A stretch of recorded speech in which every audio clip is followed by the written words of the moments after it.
भारत के education system में दो कमी है, ना एजुकेशन है ना सिस्टम है। सरकारी स्कूल की बात करें, वहाँ इंफ्रास्ट्रक्चर नहीं है, ढंग के टीचर नहीं है, क्वालिटी की एजुकेशन नहीं है। और प्राइवेट स्कूल की अगर बात करें तो उनकी फीस और नखरे इतने ज्यादा है कि आम आदमी की औकात नहीं है। और जैसे तैसे ऐसे सिस्टम से कोई पढ़ भी ले तो भाई फिर नौकरी भी नहीं है, क्योंकि स्कूल और कॉलेज से एजुकेशन सिस्टम कम, बिजनेस के अड्डे ज्यादा है जिनके लिए स्टूडेंट सिर्फ एक कस्टमर है। स्कूल कॉलेज वो जगह नहीं है जहाँ पे एक शिक्षा का मंदिर हो और जहाँ पे एक स्टूडेंट को स्किल और नॉलेज दी जाए। ये तो वो अड्डा है जहाँ पे कॉर्पोरेट के लिए क्लर्क और इस लेवल के व्यक्ति तैयार करके भेजे जाते हैं। जो कुछ भी आज हमारे युवा के साथ गलत है वो स्कूल कॉलेज के सिस्टम की देन है, और ये चीज मैं इस वीडियो में प्रूव करके रहूंगा। पहले के जो फोन होते थे गोल गोल घुमा के उसमें डायल करना होता था, आजकल का फोन इतना अपडेट हो गया है कि हम वीडियो कॉलिंग तक कर सकते हैं। आपका टीवी बदल गया, आपका फ्रिज बदल गया, आपका एक एक इक्विपमेंट बदल गया, पर आपका एजुकेशन सिस्टम वही 100 साल पुराना सड़ा हुआ सा सिस्टम है जो अब किसी काम का नहीं। पेरेंट्स अपना पेट काट के, अपने सपनों का गला घोट के हर चीज पे कॉम्प्रोमाइज करते हैं, बस एजुकेशन पे नहीं करते।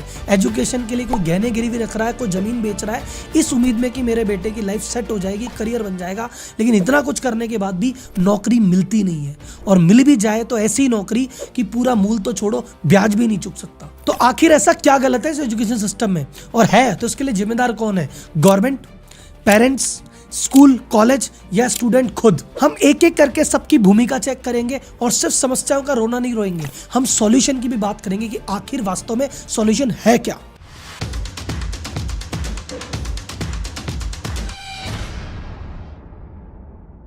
एक गरीब आदमी के पास आज की रेट में गरीबी से बाहर आने का एक ही तरीका है, एजुकेशन। कि अगर मेरा बेटा पढ़ लिख गया, उसका करियर बन गया, लाइफ सेट हो गई, तो हम गरीबी रेखा से बाहर निकल जाएंगे, हम भी सेट हो जाएंगे। इस उम्मीद में बहुत पैसे खर्च करता है, बहुत मेहनत करता है, बहुत संघर्ष करता है, लेकिन ये एजुकेशन सिस्टम उसका करियर बनाने के बजाय बर्बाद कर देता है और लाइफ सेट नहीं होती। कई बार तो इसी फ्रस्ट्रेशन में वही स्टूडेंट अपनी लाइफ अंत कर लेता है। पर आखिर ऐसा होता क्यों है? जब इतने कॉलेज हैं और इतनी स्कूल और इतनी पढ़ाई है तो बंदे की नौकरी क्यों नहीं लग रही? क्यों एसोचएम कह रहा है कि 93% लोग नौकरी के लायक ही नहीं है, अनएम्प्लॉयड है या अंडर एम्प्लॉयड है। कई सर्वे में 80 होता है, कई सर्वे में 90 होता है। इतना बड़ा फर्क आखिर क्यों? इन सब के पीछे कारण है आज का मॉडर्न एजुकेशन सिस्टम। तो आज के एजुकेशन सिस्टम के चक्कर में बंदे में वो क्वालिटी डेवलप हो ही नहीं पाती जो कि आज का बाजार डिमांड कर रहा है। इसी चक्कर में उसकी नौकरी नहीं लग रही। तो ऐसा क्यों नहीं हो रहा, इसके एक बार इतिहास में चलते हैं तो आपको पता पड़ेगा ऐसा क्यों हो। तो आज का जो एजुकेशन सिस्टम है वो डिजाइन किया गया है ब्रिटिश इंडिया के टाइम का। लॉर्ड मैकॉले ने इस सिस्टम को डिजाइन किया था। जब सिस्टम को डिजाइन किया था तो उस समय इनको काम करवाना था बहुत सारा, पर क्लर्क की कमी थी, जूनियर लेवल के लोगों की कमी थी, सीनियर लेवल के लोगों की कमी नहीं थी, क्योंकि सीनियर लेवल पे तो राज करना है वो तो ब्रिटिश खुद ही करेंगे। तो टॉप लेवल तो ब्रिटिशर्स के लिए रिजर्व था, नीचे लेवल के लिए आदमी चाहिए था। तो बोले यार इंडिया में तो लोग है नहीं हमारे काम के, तो बोले कोई बात नहीं, एक एजुकेशन पॉलिसी लाओ और इनको हमारे जैसा बनाओ। अब एजुकेशन सिस्टम का मतलब होता है किसी भी स्टूडेंट में एक चरित्र का विकास करना, उसे एक बढ़िया समझदार सभ्य नागरिक बनाना। लेकिन अंग्रेज ऐसा क्या सोचेंगे कि भैया हमें अच्छा आदमी बनाना है? बोले हमें तो ऐसा आदमी बनाना जो हमारे काम का हो। तो बैठ के मैकॉले और उस जो टीम थी और उस समय के जो लोग थे कि भैया कैसे आदमी चाहिए बताओ। बोले सबसे पहले आदमी ऐसा चाहिए पंक्चुअल, टाइम से आए, टाइम से जाए, हर काम टाइम से चले, ऐसा एम्प्लॉय चाहिए। बोले ठीक है, डन। तो स्कूलों में आपके घंटी आई कि भैया सुबह घंटी है, टन टन टन टन टन, घंटी से आना है, घंटी से ही पीरियड लगेंगे, घंटी से ही लंच होगा, घंटी से ही वापस जाना है, ताकि हर बंदा घंटी से काम करने का आदी हो जाए। और ये जो पर्पस था, ये जो फैक्ट्री आई, फैक्ट्रियों में भी यही सिस्टम था। तो यही व्यक्ति जाके फैक्ट्री में जब मजदूर बनेंगे तो ये घंटी से इनका परिचय पुराना रहेगा। ये कारण था। दूसरा, बोले बताओ कैसा आज बच्चा चाहिए? बोले ऐसा बच्चा चाहिए जो ऑर्डर फॉलो करे, जो उसे कह दिया जाए बस आंख बंद करके फॉलो करे, अपना दिमाग नहीं लगाए। जैसे फैक्ट्री में अगर आके काम करेगा तो वहां पे एक पॉलिसी है सरकार की बनाई हुई, उसको फॉलो करे। अगर कोई सरकारी ऑफिस में काम करे तो वहां भी एक पॉलिसी का ध्यान रखे। तो भैया इसको रट्टेदार व्यक्ति बना दो। फिक्स स्कूल में फिक्स सिलेबस कर दिया कि भाई ये सिलेबस है, यही पढ़ना है, इसके कुछ आगे नहीं, इसके पीछे नहीं, जो इसमें लिख दिया फाइनल। अगर भारतीय बच्चे से पूछो कि भैया भारत में कितनी ऋतुएं होती है, तो बोलेगा 4।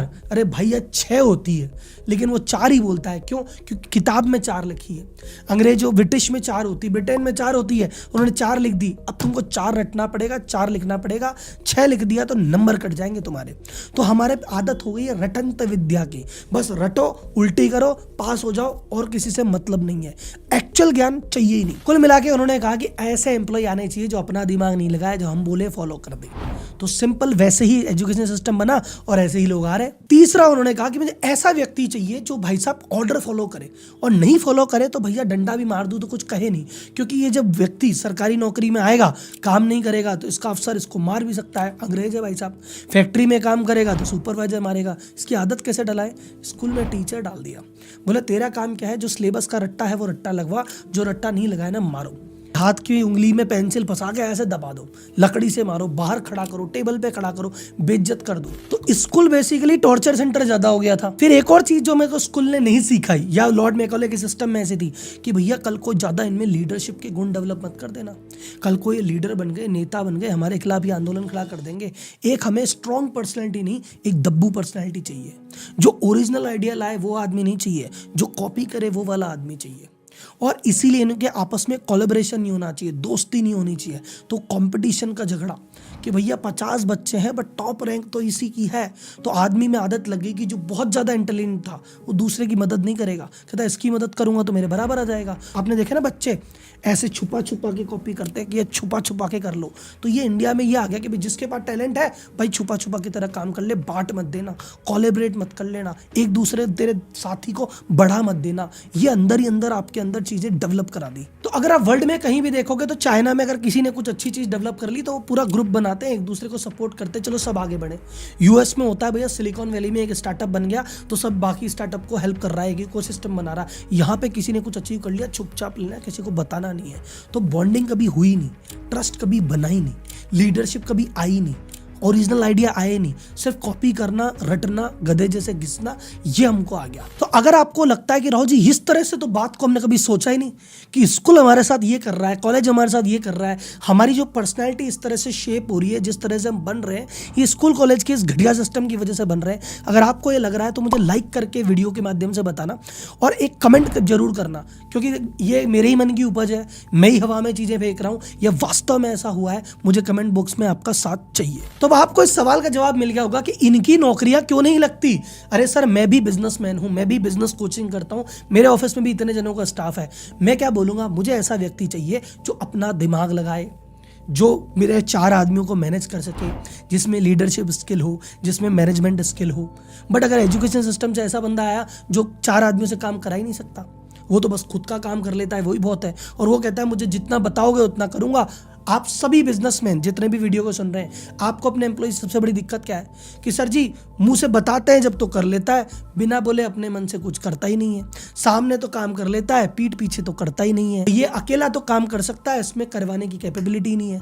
तो यही सारी चीजें तो एक बिजनेसमैन ढूंढ रहा है। जब इसमें व्यक्ति को मिलती नहीं है तो क्या करेगा? या तो हायरिंग ही नहीं करेगा, या हायरिंग करेगा तो जूनियर पौधे पे करेगा, कम सैलरी देगा, ज्यादा तुमको देगा नहीं, कभी तुम्हारी ग्रोथ नहीं होगी। तो तुम्हारा जो ऐसा चरित्र बना जिसकी वजह से ना नौकरी लग रही ना ग्रोथ हो रही, क्यों? क्योंकि स्कूल कॉलेज ने तुम्हें ऐसा बनाया। और इसी कारण से एज अ बिजनेस कोच मैं आपको यहां से कह रहा हूं, भारत में 90% लोग सेल्फ एम्प्लॉयड हैं, खुद का काम खुद करके राजी हैं। देखो, अमेरिका में बड़े बड़े बिजनेस निकले, चाइना में बड़े बड़े बिजनेस निकले, इंडिया में बड़े बड़े बिजनेस नहीं निकलते। हर गली मोहल्ले में है चीजें हैं, पर बड़ी नहीं बनती। क्यों नहीं बनती? क्योंकि बड़ा बनाने के लिए आपको एक बड़ी टीम बनानी पड़ेगी, चीजों को फैलाना पड़ेगा। यहाँ पे तो आदमी नहीं मिलते, टीम कैसे बनाएगा? यहाँ पे तो ट्रस्ट ही नहीं कर सकता आदमी पे, टीम कैसे बनाएगा? यहाँ पे तुम 2 आदमियों को सिखाओगे तो तुम्हारा काम बाद में करेगा, कॉपी करके सामने दुकान पहले खोल लेगा, तो क्या करेगा आदमी? तो लो ट्रस्ट सोसाइटी है, यहाँ कोई किसी की मदद नहीं कर रहा, कोई जो सपोर्ट नहीं कर रहा, बस कॉपी कर रहा है। तो आदमी क्या सोचता है, मेरा काम बस मैं कर लूँ वही बहुत है। तो अगर किसी ने किराने की दुकान खोली, कहता है एक ही दुकान बहुत है, चाहूँ तो 4 दुकान कर लूँ, पर आदमी चाहिए, वो आदमी मुझे मिलते नहीं है, और आदमी को ढूंढूंगा, सिखाऊंगा तो कंपटीशन में खुद दुकान खोल लेंगे। मेरा तो यही भला। इसीलिए भारत में बड़े बड़े बिजनेस पे भी नहीं निकले, छोटे छोटे बिजनेस बहुत सारे हैं, बड़ा बिजनेस नहीं है। तो अगर आपको यहाँ पे लगता है कि यार आप भी व्यापारी हो और आपके अंदर भी ये चीज है कि यार आखिर क्या, तो मैं बताऊं सर, आपको आज तक किसी ने लीडरशिप नहीं सिखाई, आज तक किसी ने हायरिंग नहीं सिखाई, आज तक किसी ने मैनेजमेंट नहीं सिखाया, आज तक किसी ने बताया नहीं कि चीजों को स्केल कैसे किया जाता है, फ्री कैसे रहा जाता है। मैं एक मेरी तरफ से एक ऑनेस्ट प्रयास कर रहा हूं। मैं बिजनेस कोच हूं, मैनेजमेंट कंसल्टेंट हूं, CEO। हर हर संडे व्यापारी टू सीईओ करके एक वेबिनार करता हूँ, जिसमें व्यापारी की जो जो मिस्टेक्स करता है, जो जो गलतियां करता है, जिन वजह से वो आगे नहीं बढ़ पा रहा, उनको डिस्कस करते हैं। और इन चीज़ों में एक सीईओ कैसे बिजनेस बड़ा करता है, कैसे चीज़ों को नेक्स्ट लेवल लेके जाता है और कैसे एम्प्लॉय मैनेजमेंट करता है, ये सभी चीज़ें डिटेल में सिखाई जाती है। तो अगर आपको लगता है कि करंट एजुकेशन सिस्टम ने तो कुछ नहीं सिखाया और कुछ हटके कुछ अलग ऐसा सीखना चाहते हो जो अब तक नहीं सिखाया गया, तो मैं आपको इन्वाइट कर रहा हूँ इस संडे 10 से 2। डिस्क्रिप्शन में लिंक दिया है, आप रजिस्टर्ड कर सकते हैं और वहाँ पे आ सकते हैं। ये एक्सक्लूसिवली उन लोगों के लिए जो बिजनेस कर रहे हैं या बिजनेस करना चाहते हैं। बाकी सब लोग वीडियो में मेरे साथ आगे बढ़े। अब बात करते हैं कि राहुल जी इस एजुकेशन सिस्टम में और क्या क्या समस्या है, किन किन लेवल पे। तो मैं बोलूंगा पहली समस्या, जैसे मैंने कहा ना सिस्टम तो खराब है ही, एजुकेशन सिलेबस की बात करते हैं। इंडिया के सिलेबस में क्या है भाई साहब, भारत के स्कूल के सिलेबस में क्या है, ए स्क्वायर प्लस बी स्क्वायर का होल स्क्वायर क्या होगा साहब। मुझे चैट बॉक्स में टाइप करके बताओ किस किस ने अपनी जिंदगी में ए स्क्वायर बी स्क्वायर आगे जाके काम आया, किसको साइन थीटा बटे कॉस थीटा काम आया, किसको पाइथागोरस थ्योरम आगे जाके काम आई है। भाई साहब क्या कर रहे हो जीवन में, कम से कम ऐसी चीजें तो सिखा दो जो चीज हमको काम आती है। चेक कैसे भरें भाई साहब, खाता कैसे खुलाएं, क्रेडिट कार्ड लेना चाहिए कि नहीं लेना चाहिए, पैसे कैसे कमाएं, इन्वेस्ट कहाँ करें, इन्वेस्ट कहाँ ना करें, पैसा कैसे बनाया जाता है, कर्ज से कैसे दूर रहें, ये सारी चीजें जो वास्तव में काम आएगी वो तो सिखा रहे नहीं हो, फालतू की बातें सिखा रहे हो। और ये सारी लड़ाइयों के नाम 1600 में ये हुई, 1500 में ये हुई, इसका बेटा ये, इसका बेटा ये यहाँ मरा। अरे भैया गूगल से 1 मिनट में देख लेंगे, ऐसी चीजें क्यों रटवा रहे हो जो आउटडेटेड है। पढ़ाना है छोटा सा ब्रीफ में दे दो, थोड़ा सा कि हाँ ठीक है हिस्ट्री हमको पता होनी चाहिए, थोड़ी सी ब्रीफ में साइड में दे दो यार, क्यों रट्टा करवा रहे हो। हाथ जोड़ के निवेदन है भैया, प्रैक्टिकल नॉलेज दो जो काम आएगी। मुझे किताब में तुम सारी चीजें पढ़ाते हो, मैं रट्टा करके 100 नंबर ले आता हूँ, घर वालों की आंख का तारा होता हूँ, पर जब इंटरव्यू में टाई टाई फिस हो जाती है, क्योंकि इंटरव्यू में प्रैक्टिकल बात पूछेगा वो तो मुझे आती नहीं। इंटरव्यू में मैं कह दूँ अरे भाई ऑफिस का काम मत कराओ, मेरे से तो पूछ लो तराइन का युद्ध कब हुआ था। अरे भाई युद्ध का छोड़, तू काम कर पहले। सेकेंड चीज जो इंडियन में एजुकेशन में गड़बड़ है, टीचर्स की क्वालिटी की बात करूं मैं। गवर्नमेंट टीचर पे अगर अपन बात करते हैं तो गवर्नमेंट में आपको पता भैया राम भरोसे मामला है। अखबार भरे पड़े हैं कि भैया गणित की परीक्षा में जिसके 0 से भी कम आए, माइनस में नंबर आए, उसको एक गणित का टीचर बना दिया। कई हमने स्टिंग देखे जहाँ पे टीचर्स प्रॉपर बोल ही नहीं पा रही, बट सरकार की पॉलिसी ऐसी है, कहीं पे कोई रिजर्वेशन की पॉलिसी है, कहीं पे कोई दूसरा कारण है, पता नहीं क्या कारण है, उनको टीचर बना दिया गया जो बिल्कुल कैपेबल नहीं है। वो कैसे शिक्षा को आगे लेके जाएंगे। अगर कुछ व्यक्ति हैं जो कैपेबल हैं, ऐसा 2-4 केस होंगे, लेकिन कई ऐसे व्यक्ति हैं जो कैपेबल है कि हम कुछ करना चाहते हैं, उनके लिए इंफ्रास्ट्रक्चर ही नहीं है। पोस्टिंग दे देते हैं शहर से इतने दूर कि भाई बंदे का जाने का मन नहीं करता, जाता है तो उसका दिन भर तो उसी में दम निकल जाता है। फिर वहां जाके देखेगा तो टाट पट्टी नहीं है, कहीं पे जगह नहीं है, कहीं पे छत नहीं है। भाई साहब बंदा पहले इंफ्रास्ट्रक्चर पे काम करे, पहले तुम्हारी घुघरी खिलाए, पहले मिड डे मील खिलाए, पहले दूध पिलाए या पहले पढ़ाए। उसके अलावा इन शिक्षकों को अगर कमी पड़ गई है सरकार को, जनसंख्या मिलने, शिक्षक को भेज दो। एक काम करो, पोलियो की दवा पिलाने शिक्षक को भेज दो। अरे ये आपको इलेक्शन करवाना है, शिक्षक को भेज दो। शिक्षक पढ़ाता कम है, ये काम ज्यादा करता है। अब ये तो थे सरकारी स्कूल जहाँ पे सरकार भूल चुकी है क्या करना है, कैसे करना है। अब इसमें आते हैं प्राइवेट स्कूल। प्राइवेट स्कूल में एक चीज ध्यान रखना, प्राइवेट स्कूल शिक्षा का मंदिर अब नहीं रहे, ये हो गए हैं बिजनेस हाउसेस। और बिजनेस हाउस का सिंपल सा मतलब है ज्यादा कमाई कम खर्चा। तो कमाई का सोर्स क्या है, फीस। तो फीस तो भैया बढ़ाते रहो बढ़ाते रहो बढ़ाते रहो। और कॉस्टिंग क्या है, टीचर्स की फीस, तो वो काटते रहो। तो जिस स्कूल में फीस 2-2 लाख रुपए की फीस स्टूडेंट से ली जा रही है, वहां पे टीचर को रख लिया 15,000 में, 20,000 में। अब यार 15,000 20,000 में तुम्हें बढ़िया टीचर थोड़ी मिलेगा। टीचर को अच्छे पैसे दोगे तो टीचर अपनी इच्छा से बनेगा। भारत में जिस तरह से टीचर की सैलरी है और जिस तरह से टीचर को रेस्पेक्ट इस समय दी जा रही है, कोई टीचर बनना नहीं चाहता, वो तो मजबूरी में बनता है। अब ये जो फैक्ट्री चल रही है, फैक्ट्री मतलब बिजनेस हाउस, ये जो स्कूल कॉलेज के नाम पे जो स्कूल कॉलेज कहते हो, ये आजकल की डेट में बिजनेस के अड्डे है, फैक्ट्री है।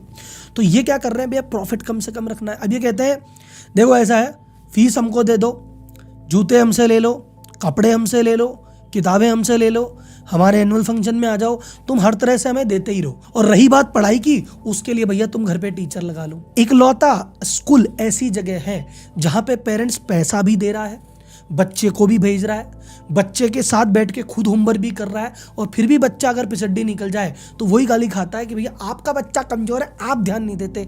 अरे भाई हम ही ध्यान दे सकते तो स्कूल थोड़ी बेचते। तो यहाँ पे प्राइवेट स्कूल में पैसे भी खर्चो, इज्जत भी खर्चो, मेहनत भी करो, और बच्चा फेल है तो तुम ही जिम्मेदार हो। अब मैं एक गलती और बताता हूँ पेरेंट्स की, आप बोलोगे सर जी अभी तो पेरेंट्स को आपने विक्टिम बताया, पेरेंट्स की गलती क्या है?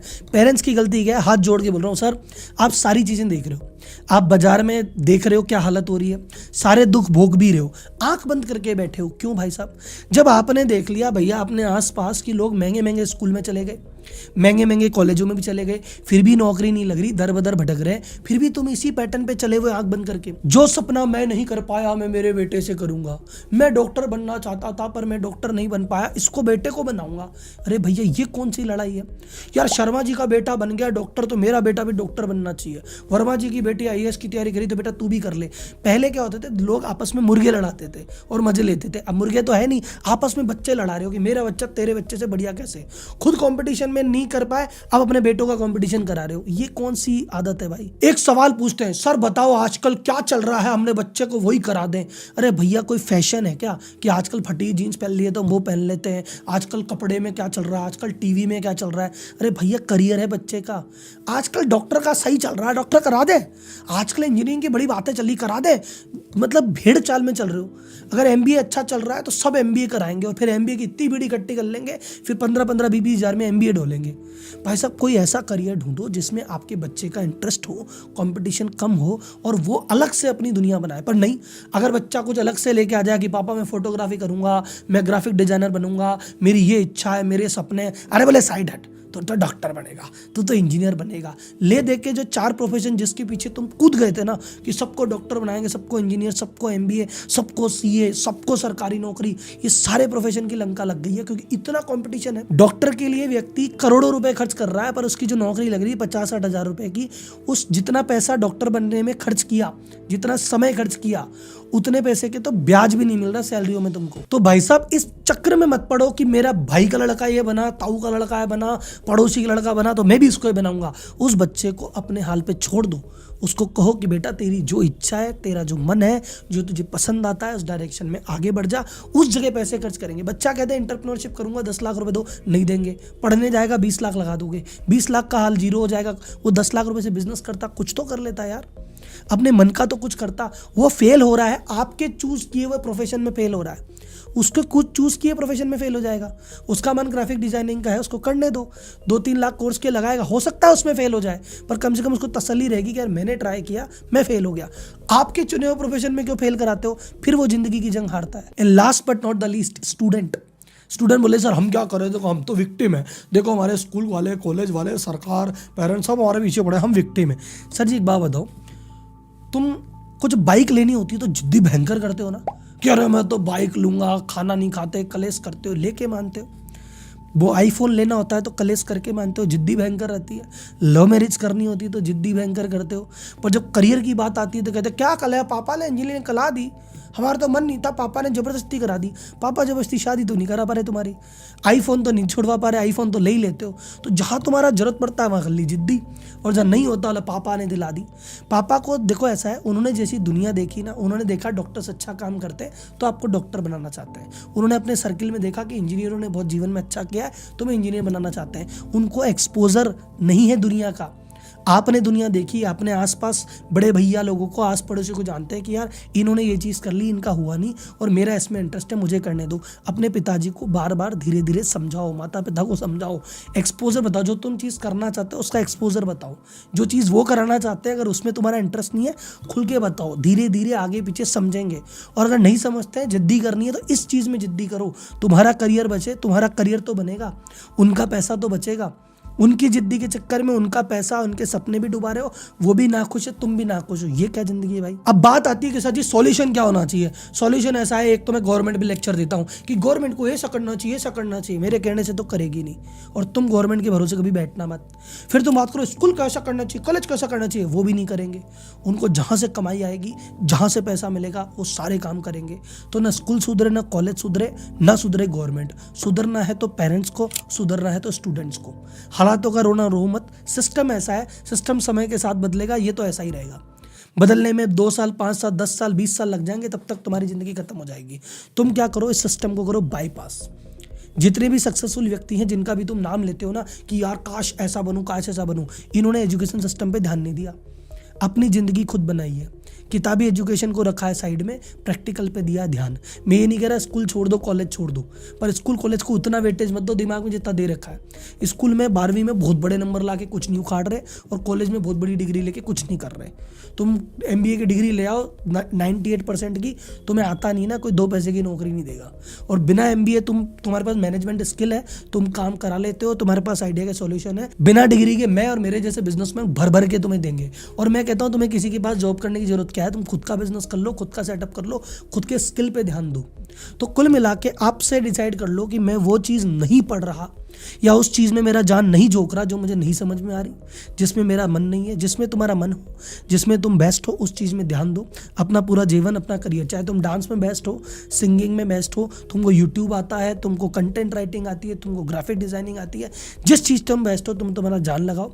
पेरेंट्स को समझाओ और पेरेंट्स को ये वीडियो दिखाओ। और आपसे रिक्वेस्ट है सर, आपका बच्चा, मार्केट में 4 प्रोफेशन नहीं है जिसके पीछे आप पागल हो रखे हो कि यार डॉक्टर, इंजीनियर, CA, MBA और ये सरकारी नौकरी होगी तो बच्चा सेट है। इसके अलावा भी 4000 प्रोफेशन है जहाँ पे आपका बच्चा सेट हो सकता है। उसको एक्सप्लोर करने दो, उसको उसकी दुनिया जीने दो, उसका अपना सपना जीने दो। आपके पैसे बचेंगे, आप खुश रहोगे, वो खुश रहेगा। कुल मिला के इस एजुकेशन सिस्टम वैसे नहीं बदलेगा। आप एजुकेशन सिस्टम भरोसे मत बैठो, आपको खुद को एजुकेट करना है। एजुकेशन चीज़ अलग होती है, विजडम चीज़ अलग होती है। कई बार क्या होता है, हमारी स्कूल एजुकेशन सिस्टम से इतने ज़्यादा फ्रस्ट्रेटेड है कि स्कूल कॉलेज खत्म होने के बाद हम पढ़ना ही नहीं चाहते। मैं आपको बोलता हूँ अपनी पढ़ाई और अपनी एजुकेशन जारी रखो खुद। तो मैं आज आपको एक हैशटैग देता हूँ, हैशटैग सेल्फ एजुकेशन, कि हमें स्कूल कॉलेज के सिलेबस के भरोसे नहीं बैठना है, हमें खुद की पढ़ाई खुद करनी है। जो सीखना है, जो जानना है सीखो। पूरा यूट्यूब खाली पड़ा है, पूरे यूट्यूब से सीखो, गूगल से सीखो, जिससे सीखना है सीखो। डन। बस ये जो वीडियो है मैं चाहता हूँ ज़्यादा से ज़्यादा लोगों तक पहुँचे। तो इस वीडियो को आप अपने सोशल मीडिया हैंडल पे लगाइए, अपनी स्टोरीज पे लगाइए। इस पर कोई कॉपीराइट कुछ नहीं आएगा, हर जगह डालिए, मुझे टैग कीजिए और टैग कीजिए हैशटैग सेल्फ एजुकेशन। अगली वीडियो में फिर मिलते हैं, तब तक के लिए धन्यवाद। जय हिंद।